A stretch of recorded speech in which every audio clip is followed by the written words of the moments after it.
o no? Licenciado. Buenas noches.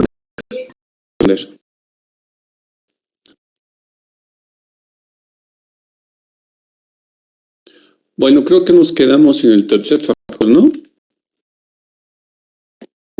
Sí, Estábamos hablando de las variables, de los factores que inciden en las distintas políticas de dividendos.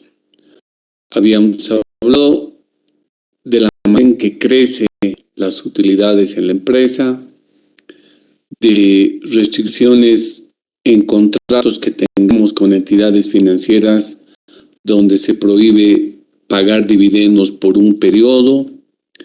Estamos hablando de la estabilidad que pueda tener las utilidades en el tiempo. Nosotros concretamente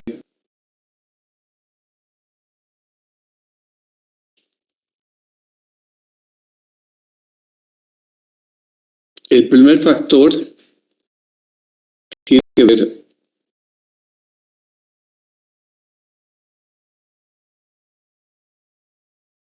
con utilidades que tienen un comportamiento ascendente en el tiempo.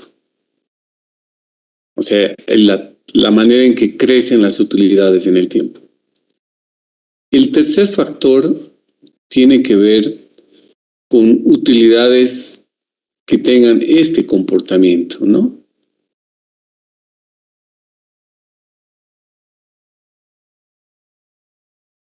Entonces acá no podemos hablar de estabilidad en las utilidades porque hay picos, es decir, años donde la utilidad es muy alta, luego baja, otra vez vuelve a subir, volver a bajar.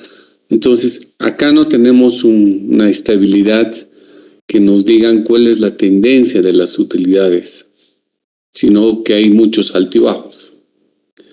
Entonces, para este escenario, tendríamos que adoptar otra política de dividendos muy distinta frente a la primera gráfica. Porque la primera gráfica nos está diciendo tenemos utilidades que suben, pero que tienen una tendencia siempre a subir. En cambio acá en la segunda gráfica suben, pero a veces bajan, pero otras veces vuelven a subir mucho más que el anterior año. Entonces no hay un comportamiento habitual en lo que se refiere a la manera en cómo se van generando los dividendos a través del tiempo, ¿no? A eso nos referimos cuando hablamos de estabilidad en los dividendos. Otro factor tiene que relación en cuanto al mantenimiento del control de la administración de la empresa. Ustedes saben que cuando la empresa emite acciones ordinarias o comunes, estas acciones dan derecho a voz y a voto. En la medida que son vendidas más acciones ordinarias, significa que van a venir nuevos accionistas que van a tener voto y por lo tanto van a tener capacidad de influir en la administración de la empresa. En cambio, si nosotros solamente emitimos acciones preferentes, capturamos dinero con gente que tiene voz pero no tiene voto. Entonces acá es un tema de decisión hasta qué punto la empresa está dispuesta a renunciar el control que tiene sobre la empresa para que nuevos accionistas no se entren a tomar decisiones en la empresa. Y si van a tener esa capacidad, bueno, entonces la empresa está consciente de que va a tener que perder algo de su control.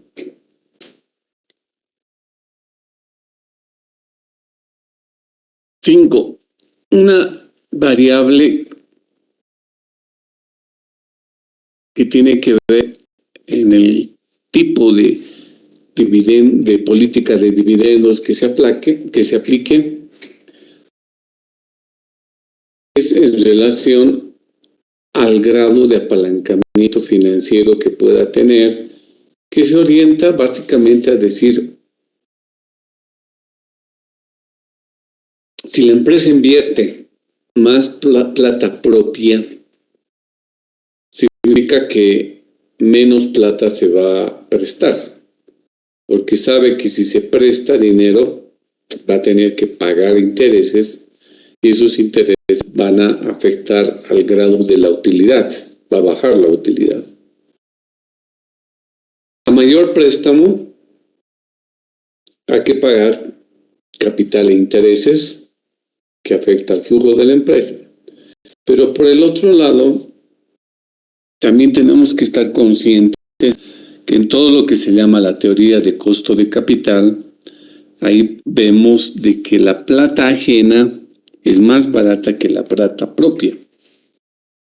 Entonces, eso nos orienta a señalar de que prestarse no es malo, siempre y cuando el negocio permita cubrir incrementos de deuda que tendrán que hacer frente para pagar los intereses. Esto tiene relación al siguiente, que una empresa, en función al acceso que tenga a las entidades financieras a conseguir fuera de la empresa, puede darse el lujo de tener políticas de dividendo más favorables para los socios. ¿Qué quiero decir? Si ustedes tienen varias líneas de crédito con varios bancos y les prestan plata, entonces ustedes pueden asumir una situación donde decir, bueno, si necesitamos plata, nos prestamos, pues nos van a prestar porque nosotros tenemos contacto con el banco A, con el banco B, etcétera, ¿no? Y en esa medida, entonces, ustedes pueden aplicar medidas más favorables de pago de dividendos frente a empresas donde no tienen fuentes de financiamiento, no tienen entidades donde prestarse, y entonces no les queda otra que retener utilidades. O sea, si ustedes no tienen entidades con las cuales han pactado que les puedan prestar dinero, la principal fuente de financiamiento van a ser sus utilidades. Y si esa es la principal fuente de financiamiento, entonces no pueden pagar muchos dividendos. En cambio, aquellas empresas que tienen muchos bancos que les pueden prestar, se pueden dar el lujo de pagar dividendos. ¿Por qué? Porque si necesitan plata, tienen de dónde conseguir. Un siguiente factor es el tema de la incertidumbre, que es el tema del riesgo. Al analista, lo que le importa es recuperar su dinero. Lo que le importa es que le paguen dinero. No le interesa el verso, si quieren, de la empresa que le diga, si dejas tus dividendos, si no pagamos dividendos, esas utilidades a ser invertidas, vamos a conseguir más plata a futuro, los dividendos van a subir, etcétera, ¿no? Entonces, para el accionista, el hecho de que no pague dividendos no es una buena señal en relación a su solidez financiera que pueda tener. O sea, empresa que no paga dividendos es que trae por detrás problemas en cuanto a flujos de caja.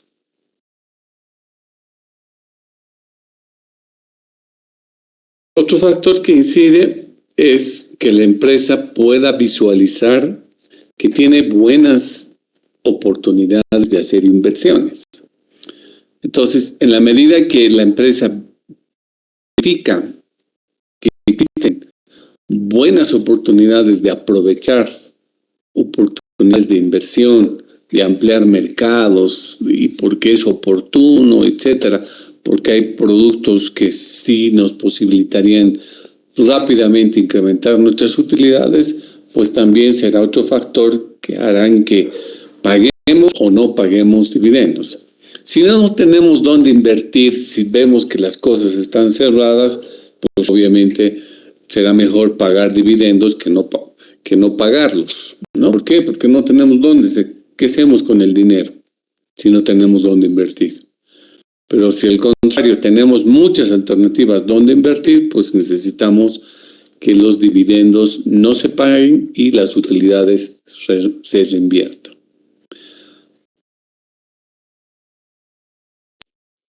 Relacionado a la incertidumbre tiene que ver con la percepción que tienen los accionistas de preferir siempre la plata de hoy a la futura. Porque la plata de hoy ya está ganada, ya está obligada. Son utilidades que se han percibido.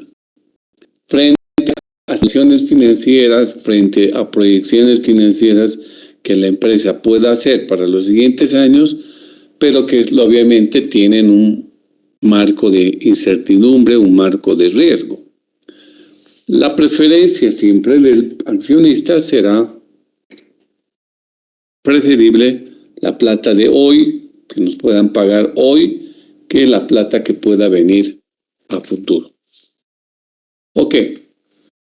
En este sentido, este autor ya en los años 50 nos decía que hay 3 criterios que se deberían tomar en cuenta al momento que una empresa vaya a fijar su política de dividendos.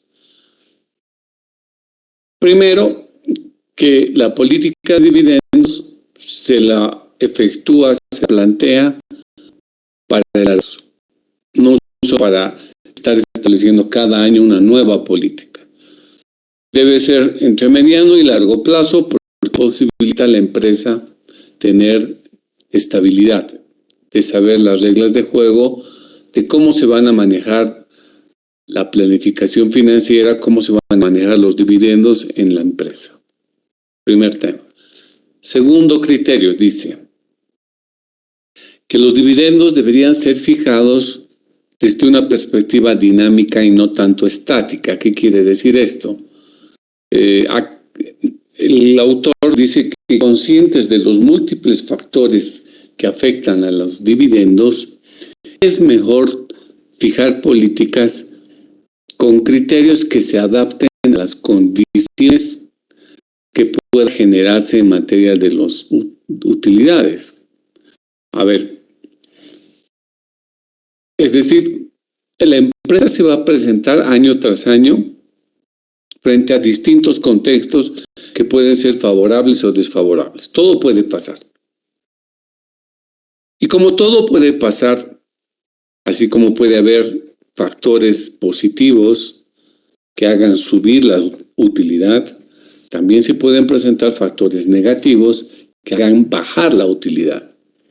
Entonces, tomando en cuenta eso, nos dice la empresa debería tomar criterios para establecer la política de dividendos que se adapten a esos cambios que se puedan dar, tanto positivos y negativos. Y no sean políticas tan duras, tan inflexibles, que no nos permitan adecuarnos a contextos que se puedan presentar de un año a otro, ¿no? En ese sentido, este autor está dando ese consejo. Coloquen políticas de dividendos que se adapten a las condiciones en que viva la empresa año tras año. Y el tercer tema nos dice que es mejor tener utilidades y por lo tanto dividendos que sean sostenibles en el tiempo, es decir, de que presenten una cierta estabilidad en cuanto a su pago y a su monto. O sea, no es muy aconsejable que un año paguemos muchos dividendos, al próximo año paguemos poco o no paguemos nada. Entonces, que no haya tantos altibajos, sino más bien proyectar a través de la política de dividendos que los dividendos, que los beneficios que reciban los accionistas presenten una relativa sostenibilidad en el tiempo, que presenten ciertas tendencias en el tiempo y no sean tan arbitrarias, que no sean tan variantes. Entonces, estos tres criterios son interesantes y que sugiere que toda empresa los pueda tomar en cuenta al momento de formular su política en materia de dividendos. Y finalmente, algo que ya es muy obvio, dice, una vez que ha sido aprobada la política de dividendos, se debe tratar de cumplirla. Es decir, no se vale que ustedes planteen una política de dividendos y el próximo año entren y planteen y digan, ¿saben qué? Nos hemos equivocado y no podemos pagar, por lo tanto tenemos que modificar esta otra. O sea, si se plantea una política de dividendos debe ser sobre la base de un buen análisis, de un análisis objetivo respecto a la empresa, de un análisis mesurado, o sea, sin ser pesimistas ni tampoco optimistas, que permitan tener por parte de la administración de la empresa compromisos con los accionistas que puedan cumplir. Es un síntoma malo de que los accionistas reciban una información y un año o 2 años después cambie dramáticamente la situación y les digan que ya no van a pagar o van a pagar menos. Entonces, hay que tratar de cumplir con el compromiso que uno haya asumido en la política de dividendos. ¿Ok? Sobre esa base, ¿qué tipos de políticas de dividendos existen? La primera tiene que ver con los dividendos cuando una empresa se compromete a pagar una suma de dinero por acción. Esta política se denomina la política de dividendo por acción estable o dividendo anual constante. Esta política de dividendo anual constante es que la empresa, repito, se compromete a pagar tantos dólares por acción. O sea, es en términos absolutos, en términos monetarios. ¿Cuánto va a pagar por cada acción? Este tipo de política es bastante estable porque está diciendo vamos a pagar de manera constante esta cantidad de dinero a todos los accionistas. Al ser una política de dividendo constante, el riesgo baja. ¿Por qué? Porque todos los accionistas ya saben cuánta plata van a recibir. Entonces, el riesgo para el inversionista es el que está bajando, ¿no? Porque viene a ser una rentabilidad constante, en pocas palabras. Y se aplica, o es recomendable aplicar este tipo de dividendos en aquellas empresas que tienen un historial, que tienen una tendencia muy clara respecto a cuáles son sus dividendos.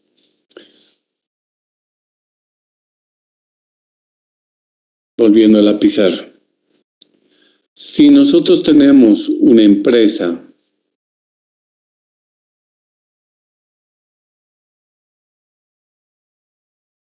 cuyos dividendos son más o menos de esta naturaleza,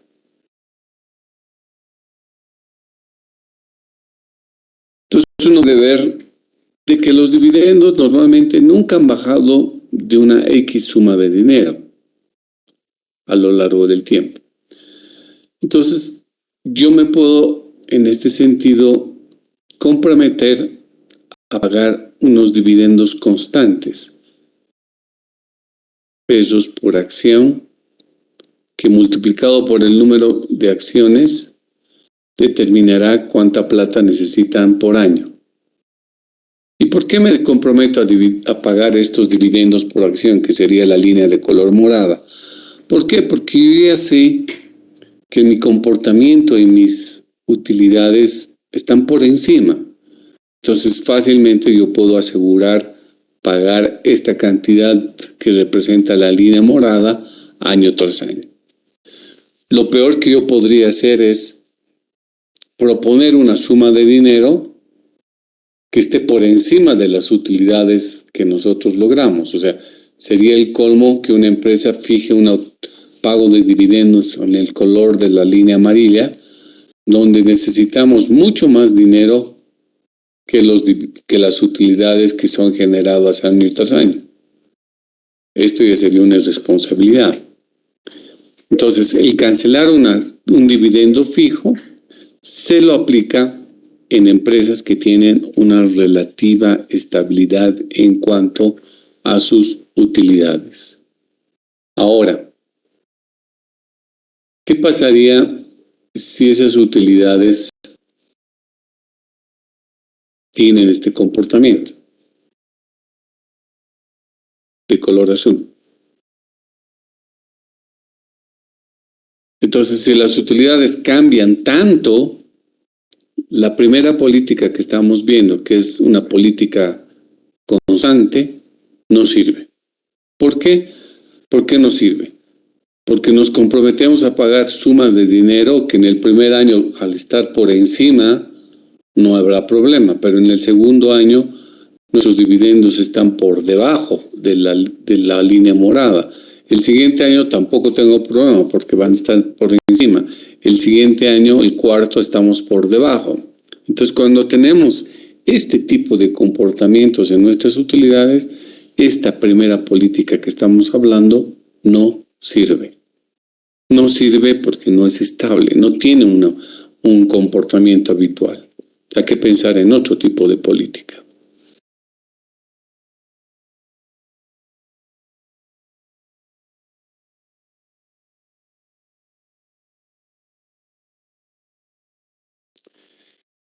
Y en ese sentido, aparece la política de dividendos número 2, que es la política de la tasa de reparto o una tasa constante que se reparte. Esta es muy diferente a la primera. En la primera se fija una cantidad de dinero constante por acción. Entonces, en la primera fijamos $2.50 por cada acción a entregar a los accionistas. En cambio, en la segunda ya no decimos $2.50. Lo que podemos decir es, vamos a repartir el 30% de la utilidad que salga. Todos los años, ¿cuánto repartimos? 30%. ¿Sobre qué base? Ya no importa. Puede subir o bajar la utilidad, pero la tasa es la constante, el 30%, que es muy diferente al haber tenido un compromiso de tantos pesos por acción. Aquí estamos diciendo este porcentaje sobre la utilidad. Entonces, si yo digo 30%, si mi utilidad es 100 pesos, pagamos 30% de 100. Si la utilidad es 1,500, pagamos 30% sobre 1,500. Si la utilidad es 10,000, pagamos 30% sobre 10,000. Entonces, la política es relativa, es en función al nivel de la utilidad, se mantiene constante, pero no nos estamos comprometiendo a una cantidad fija de dinero, sino a un porcentaje, a una proporción constante. A eso se refiere esta política. Entonces, esta segunda política es muy buena en aquellas empresas donde sus utilidades no son estables, cambian mucho de un año a otro. Entonces, como el porcentaje es lo constante, entonces el porcentaje se va adecuando a los distintos niveles de utilidad que se generan. Por ende, hablamos de dividendos que son variables, ya no fijos. Entonces, cuando tenemos este tipo de empresas donde sus utilidades varían mucho de año tras año, es mejor, es más aconsejable tener esta segunda política de dividendos que fija un porcentaje, más no una cantidad de dinero. La tercera política es una política intermedia, donde dice, mezclemos un importe de dinero fijo y también paguemos un porcentaje fijo sobre las utilidades. En otras palabras, mezcla los dos primeros tipos de política de dividendos. Por eso le llaman una política intermedia, donde dice, le reconocemos un dividendo constante, una cantidad de dinero constante, pero también les reconocemos unos puntos porcentuales en relación a la utilidad. Entonces, una política de esta naturaleza sería formulada de la siguiente manera, ¿no? Es como si les dijéramos, les vamos a pagar $1 por cada acción, más un 25% de la utilidad. Si hay un componente fijo y hay un componente variable. Una cuarta política nos dice, a ver, lo primero, lo que interesa es la empresa. Y interesa que la empresa crezca permanentemente. Y por ende, las utilidades primero deben estar orientadas a cubrir los requerimientos en materia de inversión. Si sobra algo después de haber cubierto la inversión, esa sobra sí lo podemos repartir a través de dividendos. Por eso se llama un dividendo residual, porque solo se reparte dividendos en la medida que sobra plata después de haber cubierto los requerimientos en materia de inversiones. Primero invertimos y si nos sobra, nos repartimos dividendos. Antes no. Eso es lo que se conoce como la cuarta política, que es la política de dividendo residual. Habrá también otro tipo de títulos valores que los vamos a mencionar en Finanzas 3. Por ejemplo, se emiten bonos que son no son títulos valores de participación, sino son crediticios, pero que al vencimiento de uno, estos bonos se convierten en acciones. Eso es otra forma de conseguir dinero, ¿no? Pero eso lo vamos a ver más adelante en Finanzas 3. Lo que queda claro es que desde el punto de vista conceptual, desde el punto de vista teórico, es que la rentabilidad que la empresa obtiene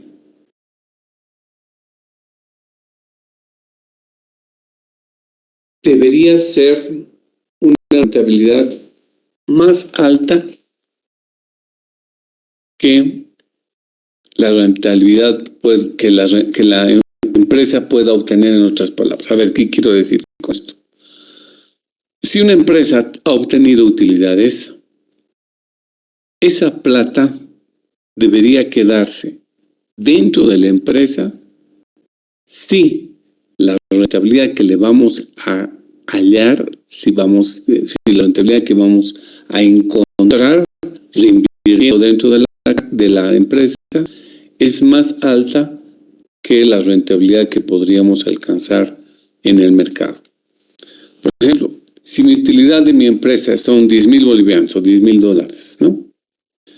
Si lo voy a reinvertir en la empresa, significa que yo debería encontrar una rentabilidad más alta que la del mercado. Si los 10,000 yo lo invierto fuera de la empresa y encuentro una tasa de rentabilidad del 8%, por decirles algo, la empresa, si se queda con los mismos $10,000 de utilidad y los reinvierte dentro de la empresa, debería obtener una rentabilidad mayor a ese 8%. Si es así, entonces esas utilidades deberían ser reinvertidas. De lo contrario, nos dirían, no tiene sentido que inviertas en tu empresa. ¿Por qué? Porque si obtienes apenas un 4%, si lo hubieras reinvertido fuera de tu empresa, hubieras ganado un 8%.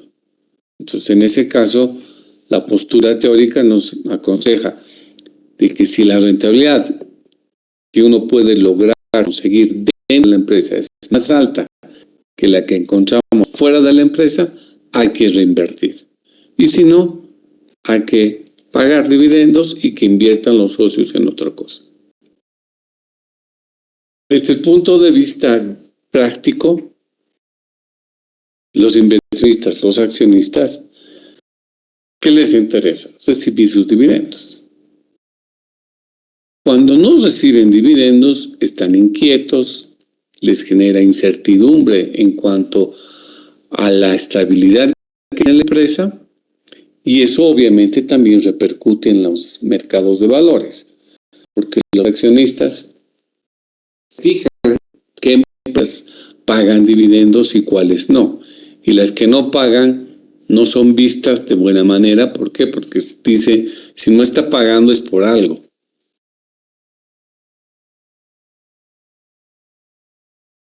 Hay situaciones también en las cuales la empresa puede pagar dividendos, pero repartiendo acciones, no repartiendo plata. Es decir, sobre todo en aquellas empresas donde no hay liquidez, pero para que los accionistas no estén descontentos, lo que se hace es pagarles dividendos en acciones. Este tema es más de flujo de caja, porque en realidad la distribución que se hace de esos dividendos en acciones no llega de manera alguna a modificar la estructura del patrimonio, la estructura de los socios. ¿Qué quiero decir con esto? Vamos a hacer esto.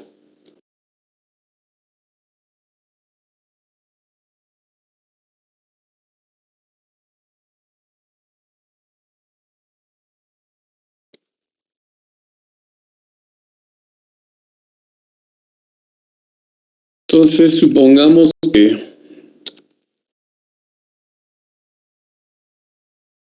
acá tenemos los accionistas, el señor A, el señor B, el señor C.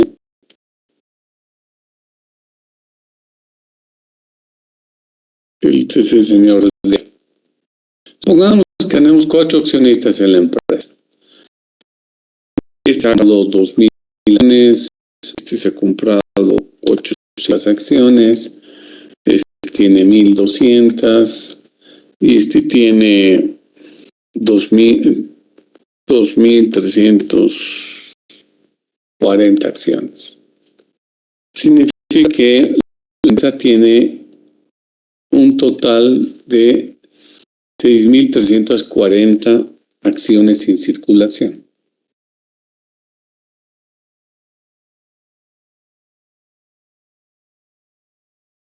Si nosotros queremos saber cuál es el porcentaje de cada accionista dentro del patrimonio, sacamos su porcentaje de participación y diríamos que el accionista mayoritario es el señor D, que tiene el 36, casi 37% de las acciones. Luego le sigue el señor A y luego el señor C, y así sucesivamente, ¿no? Esta es la manera en que están distribuidos los accionistas. ¿Quién es el accionista mayoritario y el minoritario? ¿Ok? Bueno, ahora resulta que no tengo plata para pagar dividendos y les digo, les voy a pagar en acciones. ¿Qué significa eso? Que vamos a distribuir 1.000 acciones que tienen un valor de tanto, decimos, y eso en vez de plata, en vez de pagarles dividendos, les vamos a pagar acciones. Entonces, ¿cómo se hace la distribución de las acciones? Se hace de manera proporcional, es decir, el 31.55% recibe el señor A de las 1.000 acciones. Eso significa 315 acciones. Luego, el señor B recibe 126 acciones y así sucesivamente. Entonces, eso nos da las 1000 acciones que estamos distribuyendo.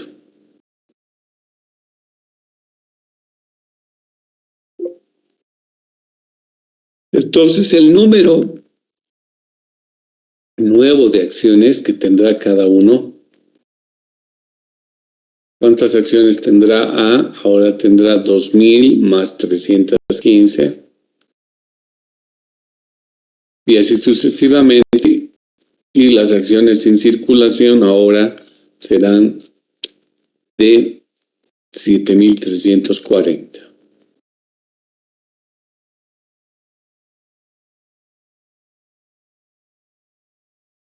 Entonces los accionistas lo que han recibido son más acciones en vez de plata. No han recibido dividendos. Han recibido dividendos, pero no en términos de plata, sino en términos de acciones.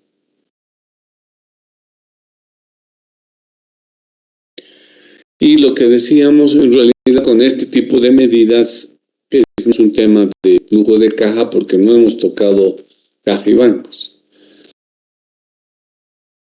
Y como vamos a ver,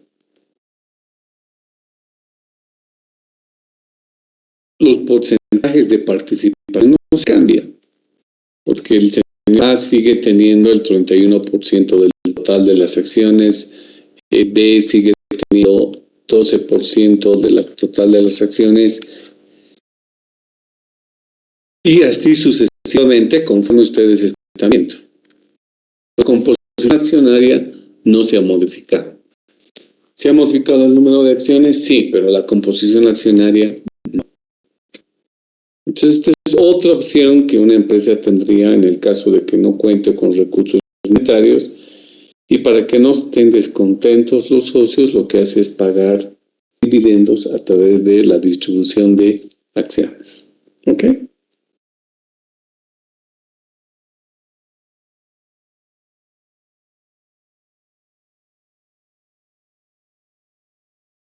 Otro aspecto bien interesante también que se trabaja en la política de dividendos es la recompra de acciones. ¿Qué significa la recompra de acciones?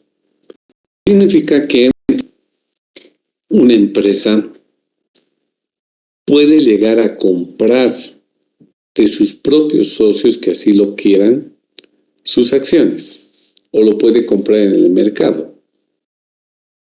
Pero ¿cuál sería el problema? ¿Cuál sería el beneficio de comprar sus propias acciones? El beneficio es que, a ver, eso es lo que se conoce como las acciones en tesorería.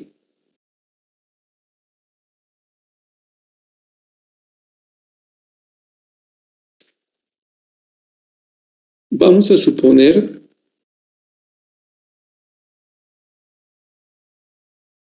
que son sus accionistas, ¿sí?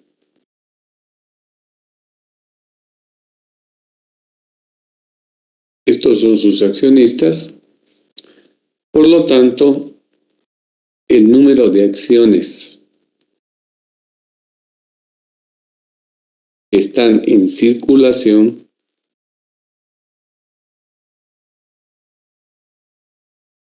el número de acciones que están en circulación vienen a ser estas 6.340, las que están en manos o en poder del público.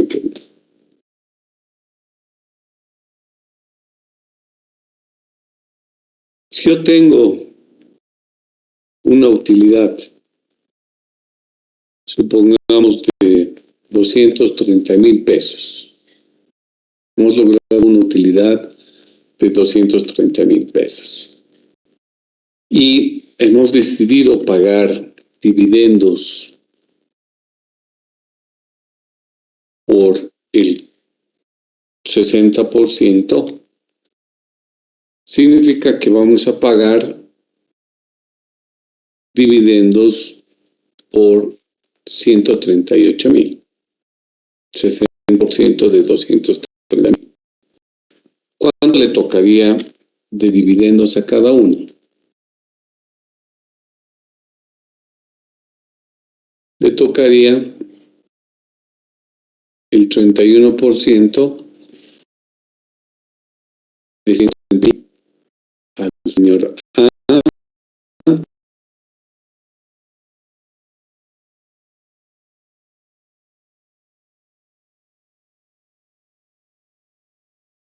Y de esa manera repartimos de acuerdo a la participación en las cosas los dividendos, ¿no? 48,533 al socio A, al socio B le toca 10,000, al socio B 16,000 y así sucesivamente.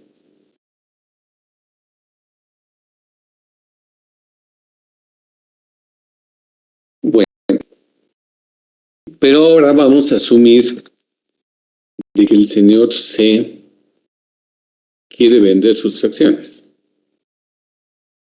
Y antes que se lo compre otra persona, la empresa decide comprar sus propias acciones del señor B, del señor C, ¿no? Del señor C. Es decir, va a comprar sus propias acciones que son 1,200. Ese hecho significa que ahora las acciones que van a estar en el mercado circulando ya no sean 6,340. ¿Por qué? Porque las ha quitado, la empresa las ha quitado en un importe de 1,200. Significa que en circulación solamente tendremos 5,140 acciones. Más.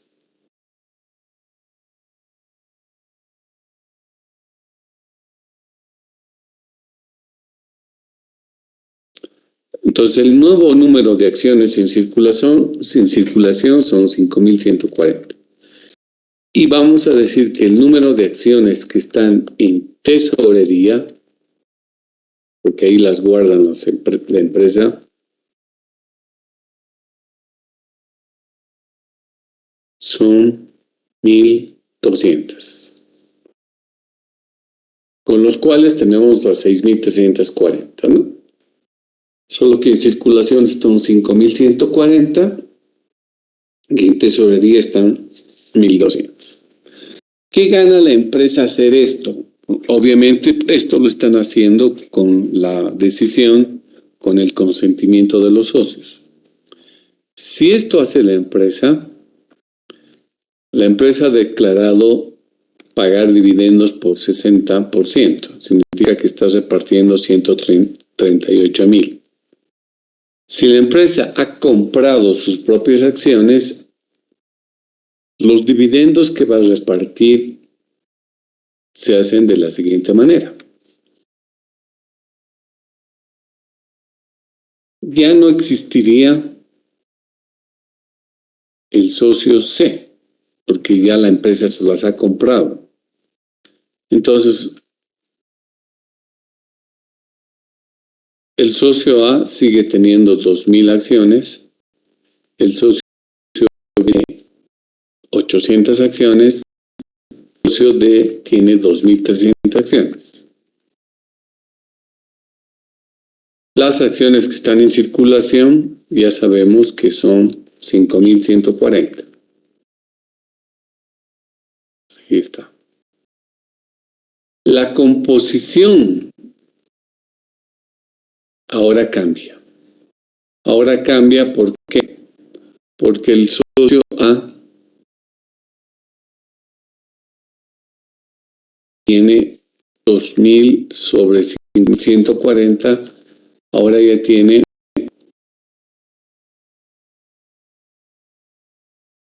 el 38,91%.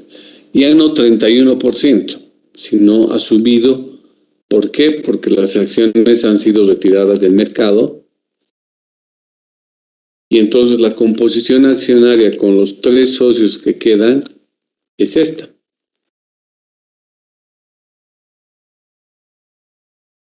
¿Y cómo se reparte dividendos? En función a estas composiciones. Entonces el socio A recibe el 38% de 138,000, ese será su dividendo. El B recibe 21,000 y el C recibe 62,000. Suma total 138,000. Entonces, ¿cuál es el efecto de haber recomprado sus propias acciones? Los socios que quedan están recibiendo más plata. El socio A antes hubiera recibido 43,000, ahora está recibiendo 53,000. El B recibía 17,000, ahora va a recibir 21,000. Y el socio D recibía 50,000, ahora va a recibir 62,000. Entonces, la configuración de la composición accionaria, al haber comprado la empresa sus propias acciones, está haciendo que los dividendos que vayan a percibir cada uno de los socios se mejore, se incremente, ¿no? Entonces, esta es la connotación o el impacto que se tendría por parte de la empresa en el caso de que la misma vaya a comprar sus propias acciones.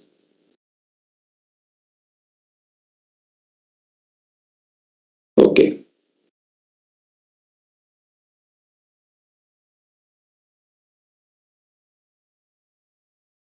Eso se refiere a esta última transparencia que tiene que ver con la recompra de acciones. Ahora tenemos que entrar a trabajar de una manera mucho más precisa respecto a la política en materia de dividendos y ir aplicando las distintas tipologías que acabamos de ver. Y a través de esas tipologías de calcular las rentabilidades que podríamos alcanzar en cada caso. A ver, Kevin, les voy a mandar un archivo de un balance en el que estamos trabajando. Voy a buscar un archivo donde tenga un balance.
Ok, ahora sí pueden copiar.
¿Ya lo tienen, chicos?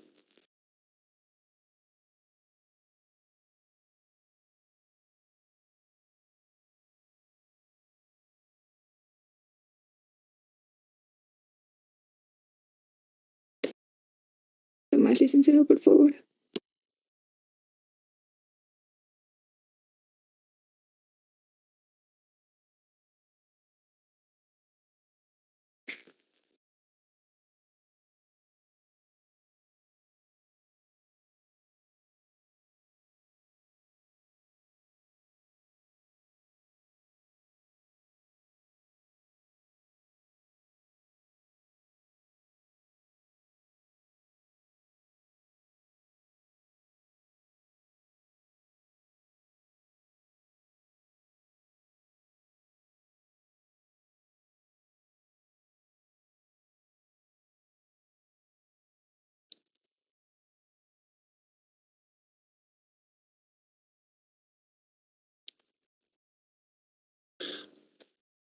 Este ejercicio es muy cortito, no lo vamos a simplificar.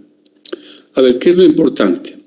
Lo importante es que nos están diciendo que esta empresa ha emitido dos tipos de acciones. Las acciones preferentes que han emitido por 10,000, cada acción vale 100 pesos. 10,000 por 100 pesos es 1,000,000. Ese millón, ustedes lo ven en la columna que dice año inicial. Como parte del capital social dice acciones preferentes, 1 millón. Y en acciones comunes han emitido 500 acciones, cada una vale a 150, y eso ha generado 750,000 de capital de acciones comunes. ¿Ok? En el caso de las acciones preferentes, como son preferentes, se fija un dividendo. El dividendo fijado es 5% que se tiene que pagar todos los años. Ese es en el caso de los accionistas preferentes. En el caso de los accionistas comunes, se paga de acuerdo al nivel de las utilidades.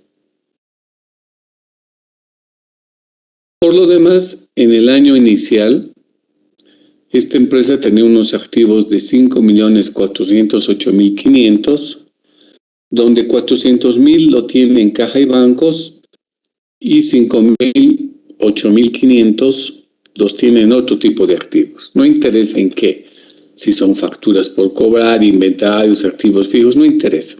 Simplemente voy a desagregar caja y bancos. Pasivos tiene 3,650,000 y el patrimonio neto que está compuesto por estas 4 cuentas suman 1,758,000. Capital social, tenemos utilidades retenidas y tenemos una reserva legal. Si sumamos pasivo más patrimonio neto, nos da los 5,408,500. ¿Ok? Este es un pequeño balance. Ahora, un año después, dice que la empresa ha cerrado con la columna que dice año 1, con sus cuentas que están distribuidas en su balance. Un activo que ahora es 5,908,500, un pasivo de 3,650 se está manteniendo y un patrimonio neto que ha subido porque ahora tenemos una utilidad de gestión de 500,000.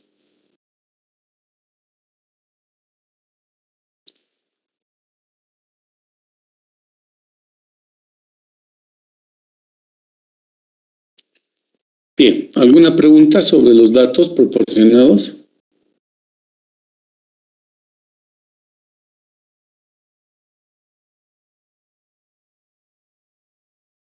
Ok. Vamos a hacer una pequeña diferencia entre el valor en libros de las acciones comunes y el valor nominal de las acciones comunes.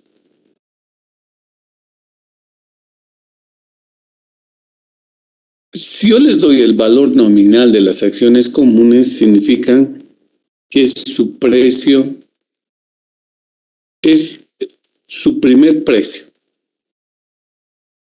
Es decir, el precio cuando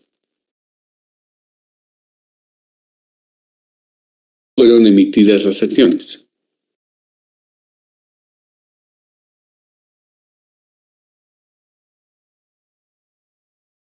Es decir, si la empresa ha decidido emitir acciones, las vende por primera vez y las vende toditas.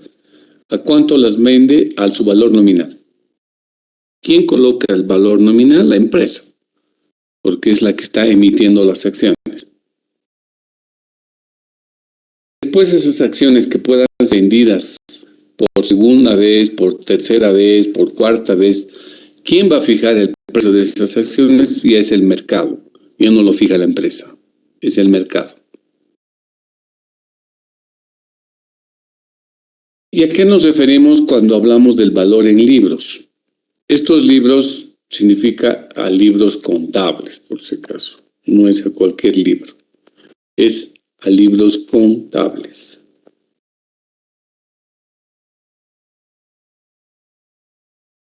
el valor que tiene una acción común en los libros contables es un valor que se va modificando año tras año. No es el mismo valor que se tiene al haber vendido las acciones por primera vez, sino es un valor que se define al final de cada año. La empresa puede haber vendido sus acciones hace 4 años, entonces hoy tiene un valor en libros muy distinto a su valor de emisión. Entonces, este valor en libros sale precisamente de los libros contables al terminar cada año. En nuestro ejemplo, estamos asumiendo de que en el año inicial, en el año 0, las acciones tenían un valor nominal, es decir, estaban a su valor nominal, a su valor que han sido emitidos. Luego de un año vamos a sacar lo que llamamos el valor en libros. ¿Cuánto vale después de un año esas acciones? ¿Okay? Pero esto es necesario que diferencien cuál es el valor en los libros y cuál es el valor nominal de las acciones.